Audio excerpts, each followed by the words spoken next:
What up, everybody? Tulsa King Season 3, Episode 9 is the Russell Lee Washington episode, where we get our introduction to Russell Lee, the character played by Samuel L. Jackson, who will also be the lead of a new Tulsa King spinoff called Know Ya King. And I have the character description for Russell Lee Washington as well, as it says, Know Ya King follows Russell Lee Washington Jr., who, after befriending Dwight and Freddie during a 10-year stint in federal prison, is sent to Tulsa by New York's Renzetti crime family to take Dwight out once and for all. Inspired by what Dwight created in Tulsa and impressed with the possibilities of second chances, Washington returns to New Orleans, the home he abandoned 42 years ago, to rekindle his relationship with his family, friends, and to take control of the city he left behind. In so doing, he incurs the wrath of his former employers in New York and makes himself vulnerable to old Noya foes, both criminal and cop.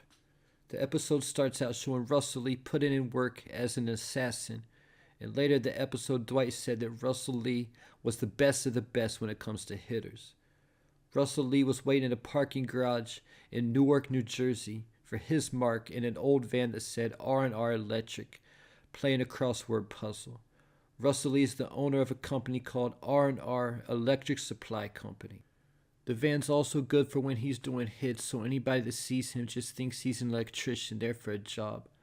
But Russell Lee also came in dressed as an electrician, telling the hotel manager that the property manager had sent him over because the fire alarm was triggering a silent alarm, and telling the manager that the fees were piling up. When he let Russell Lee in, he disabled the security system before getting on the elevator to do the hit. When he got into the guy's room, before taking him out, the man said that he would get him his money. So that was likely why Russell Lee was contracted to do the hit on this guy, because he owed money to Quiet Ray, who contracted Russell to do the hit. After taking out the mark, when Russell got back to his shop, it showed him looking at a picture of a woman holding a baby. I'm guessing that that's Russell's wife or girlfriend and child that he left behind in New Orleans 42 years ago. At this point, Vince showed up at Russell's shop to let him know that Ray wanted to see him.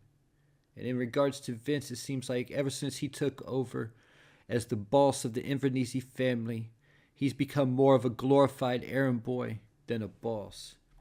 When Russell went to talk to Ray, he told him the only reason he took the job was because it was Ray asking him to do it, and told him that he's done with that life. But Ray told Russell that he had one more job for him to do, and that he wanted him to kill Dwight and Freddie, knowing that Russell and Dwight have history, and Ray told Russell that he has to be the one to do it.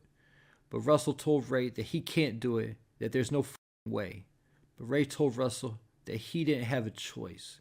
So Ray either has leverage on Russell, or Russell knows that Ray will put a contract on him next if he doesn't do what he says, for him to feel like Russell had no choice but to do what he said.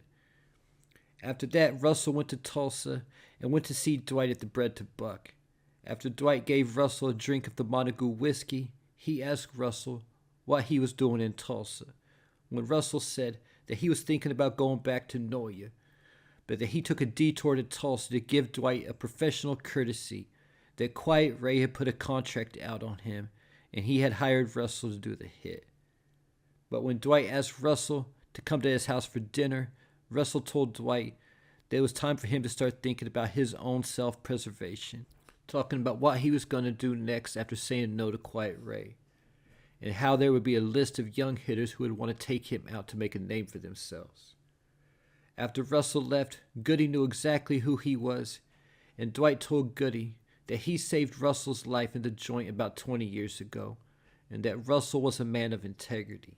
But now that they knew that Ray had a hit out on Dwight, they beefed up security and put word out to their local network of bars and hotels and things like that, that if there was any tourists from New York around the way, that they needed to know immediately. When Russell got back to the Masters Inn hotel where he was staying, he got a phone call from Ray, pressing him about taking out Dwight, with Ray threatening him not to ever go against him, or he'll find him and throw his body in the street.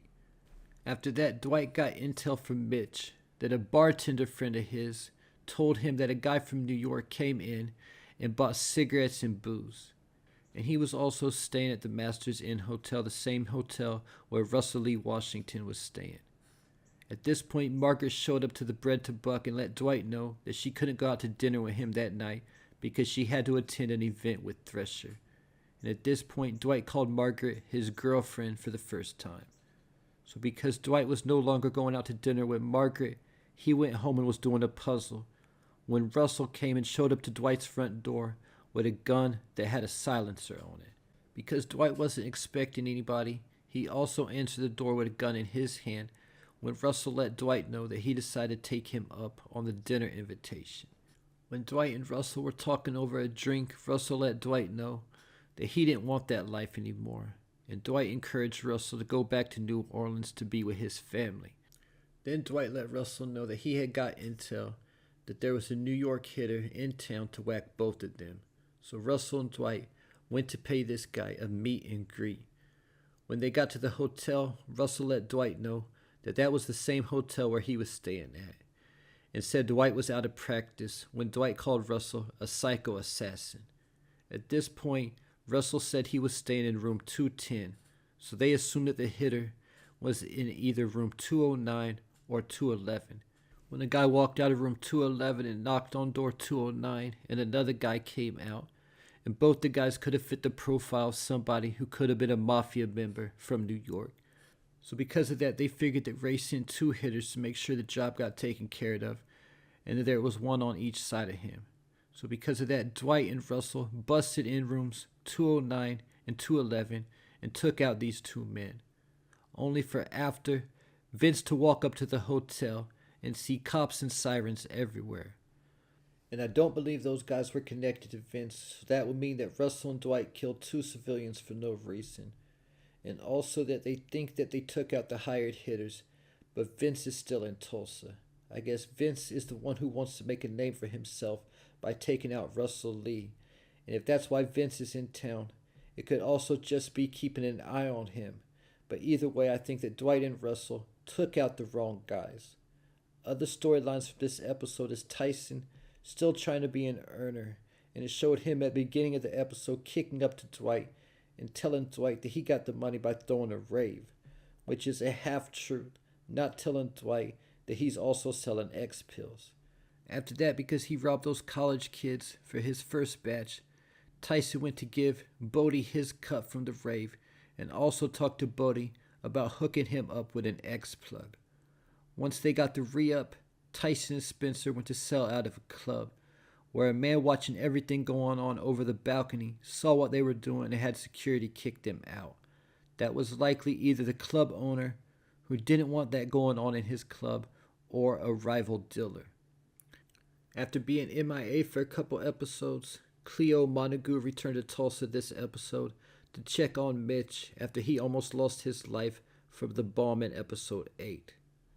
At the beginning of the episode, Dwight had told Musso that he would give him the information that he got on Dexter Deacon, but he needed Musso to get him a national liquor license first. And Musso obviously agreed because it then showed Montague getting put into stores and onto shelves, while Dunmire was getting removed. Cole told Jeremiah that they were dropped by Premium Distro and 5 other distributors, while Montague had signed a deal with Premium for a national launch. When Jeremiah found this out, he lost his temper and beat something with an axe before holding the axe to Cole's face. While after getting the national deal signed with Premium, Grace told Joanne that she wanted to take on a bigger role at the distillery and learn from Joanne, and the first thing that Joanne taught Grace was how to read a spreadsheet so she could learn how to embezzle money. And the episode concluded with Jeremiah Dunmire making his final move against Dwight, which is targeting Joanne and having one of his goons snatch her up, telling her Jeremiah Dunmire needs to talk to her. Keeping in mind that Dwight's liquor license and distillery is in Joanne's name. And I think I just said after the episode last week that if Dunmire really wanted to get to Dwight, he would target Joanne, because that would hurt Dwight twice, once in the pockets and once in the heart. And there you have it. Leave your thoughts, theories, and predictions in the comments.